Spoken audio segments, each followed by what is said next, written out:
Olá, povo de Deus, tudo bem com vocês? Em nossa caminhada hoje no nosso ano bíblico, estamos passando por Apocalipse capítulo 2. Aqui começamos a série das 7 igrejas, que eram igrejas que de fato existiam. Éfeso, Esmirna, Pérgamo, Tiatira, Sardes, Filadélfia e Laodiceia, as 7 igrejas do Apocalipse. E olha só que coisa interessante.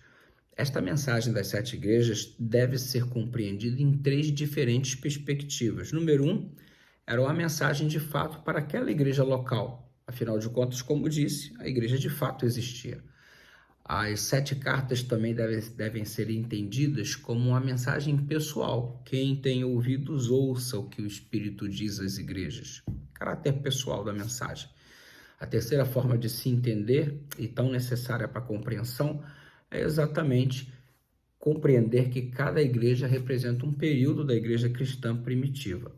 Exemplo, a primeira igreja, a igreja de Éfeso, cujo significado é desejável, é de fato a igreja que representa a igreja dos apóstolos, a igreja que se originou com eles. Você tem este período como sendo denominado do ano 33, após a morte de Jesus, até o ano 100, quando João escreve aí o livro do Apocalipse. Então você observa que é a igreja que tem o primeiro amor. E é uma igreja que está crescendo no meio de grandes dificuldades. Éfeso era um grande centro comercial, uma das 7 maravilhas do mundo antigo estavam lá, o templo de Diana dos Efésios. Havia toda uma cultura de idolatria em torno de Diana, que era considerada a mãe de todos os deuses, e alguns a conhecia como Artemis, mãe de Deus. A sua estátua, por exemplo, uma mulher que tinha 3 seios para amamentar os deuses. E essa noção de mãe de Deus como sendo muito importante é algo que de fato vem lá remontando desde a época de Diana dos Efésios, quando o cristianismo se funde com o paganismo, especialmente a partir de Constantino, começa a se idolatrar a mãe de Deus exatamente na mesma perspectiva que se idolatrava lá a mãe de todos os deuses, Diana dos Efésios. Você observa que a adoração deve ser dirigida somente a Deus. O respeito à mãe de Jesus, obviamente, deve existir. Afinal de contas, ela foi um exemplo extraordinário de serva do Senhor e, obviamente, é um exemplo que remonta para cada um de nós até hoje. Todavia, a adoração deve ser convergida somente para o Senhor nosso Deus. Ela mesma, a mãe de Jesus, disse: "Fazei tudo o que ele vos disser", no episódio das bodas de Canaã da Galileia. Ela não pôde resolver o problema e ela disse: olha, procurem a Jesus, ele sim pode resolver o problema. Então sigamos o conselho de Maria, vamos procurar sempre a Jesus. Afinal de contas, ele é o caminho, a verdade e a vida. Mas o exemplo de Maria fica aí, para a gente poder seguir como a fiel serva do Senhor, tal qual como cada um dos apóstolos que nós não idolatramos, mas seguimos como exemplos a serem de fato observados, modelos para a nossa vida. E olha, diante dos fatos, a igreja de Éfeso, ela cresceu bastante porque ela estava neste fervor. Afinal de contas, os apóstolos faziam parte deste período que denominamos do período do ano 33 até o ano 100. Na sequência, nós temos a igreja, depois de Éfeso, Esmirna, que significa perfumada. Lembra que o apóstolo Paulo falou que nós somos o bom perfume de Cristo, cujo cheiro exala por aí, a fim de que todos notem a nossa presença por intermédio do nosso testemunho? Foi um período muito difícil, de grande perseguição, tanto é que é neste período que é dito: ser fiel até a morte, dar-te-ei a coroa, que é a vida. Não é simplesmente a coroa da vida, mas a coroa que é a vida. É a melhor tradução do texto bíblico. Porque às vezes estamos lutando pela coroa da vida como se isso fosse a coisa mais importante. Mas a vida é a nossa maior premiação, a saber, a vida eterna. Compreendeu a diferença de perspectiva? Enfim, se você tiver coroa na cabeça ou não, o que importa não é ter a vida eterna? Então, ser fiel até a morte, dar-te-ei a coroa, que é a vida. Essa é a perspectiva correta do texto bíblico em sua interpretação a partir do texto original. E este foi um período, como disse anteriormente, de grande perseguição. Mas quanto mais cristãos eram perseguidos e morriam, mas o perfume de Cristo, do bom testemunho, era exalado, e as pessoas chegavam ao seguinte questionamento: como podem estes homens darem a vida por causa desse Jesus? Quem é esse Jesus, afinal de contas? Iam procurar saber quem era Jesus, e tantas mais conversões aconteciam por causa do testemunho de fidelidade, mesmo em face à morte. Cristãos que eram jogados aos leões, cristãos que eram torturados até a morte. Enfim, houve inclusive neste período uma tribulação de 10 dias, e você sabe que na profecia bíblica um dia equivale a um ano, e esses 10 anos cumprem-se perfeitamente no período de Esmirna, do ano 303 a 313, por intermédio do decreto de Diocleciano, que imprimiu uma perseguição horrorosa por 10 anos consecutivos, onde muita gente morreu. E finalmente essa perseguição foi interrompida pelo Constantino, que no ano 313, proclamando-se imperador convertido ao cristianismo, cessou a perseguição. Então, passamos pelo período de Éfeso, a igreja desejável, o ano 33 ao ano 100, adentramos ao período de Esmirna, do ano 100 ao 313, depois chegamos ao período de Pérgamo.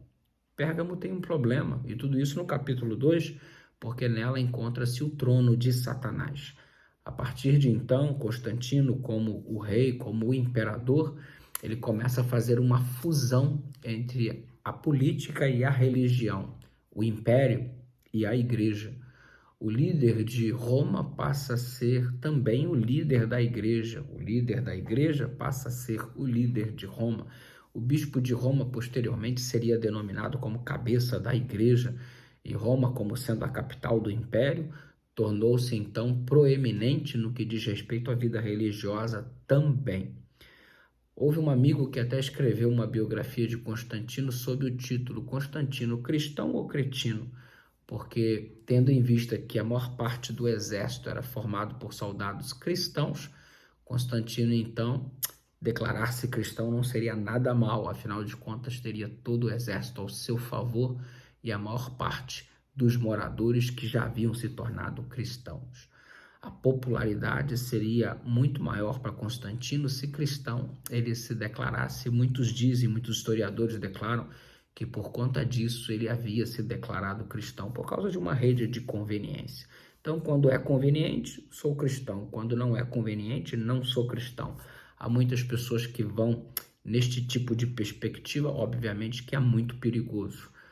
Pérgamo é onde está o trono de Satanás, exatamente porque a idolatria penetrou o seio da igreja. A idolatria passou a fazer parte do cristianismo, as imagens foram inseridas e todo o processo de apostasia começou então a tomar um corpo de santidade como fazendo parte da religiosidade da nação. Constantino dizia-se adorador de Cristo, mas ao cunhar a sua moeda no verso também existia a imagem de Apolo como sendo um deus a ser venerado. Afinal de contas, Constantino estava na igreja ou estava no mundo? Era de Deus ou era dos deuses? Enfim, fica aí para nossa análise pensarmos como é que está a nossa situação em particular.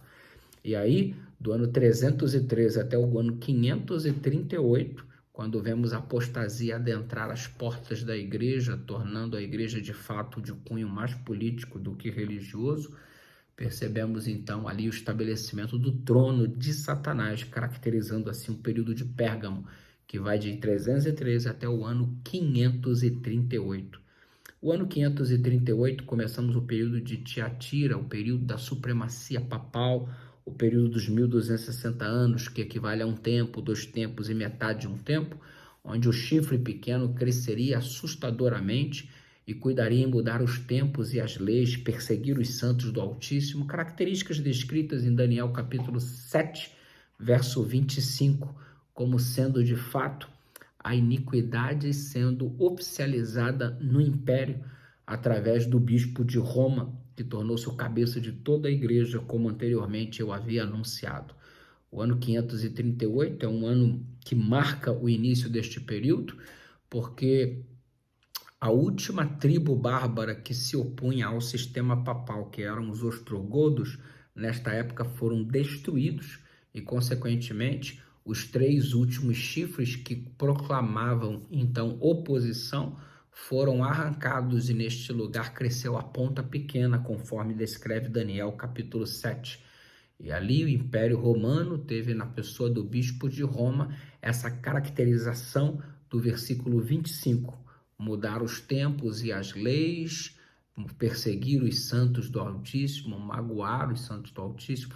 Você percebe que os tempos e as leis foram mudados, você percebe a mudança do calendário, você percebe a introdução do calendário gregoriano como sendo oficial, você percebe a substituição da questão de dias, porque o judeu considera o avanço de um dia a partir do pôr do sol, e no entanto o calendário romano prevê a partir do meia-noite.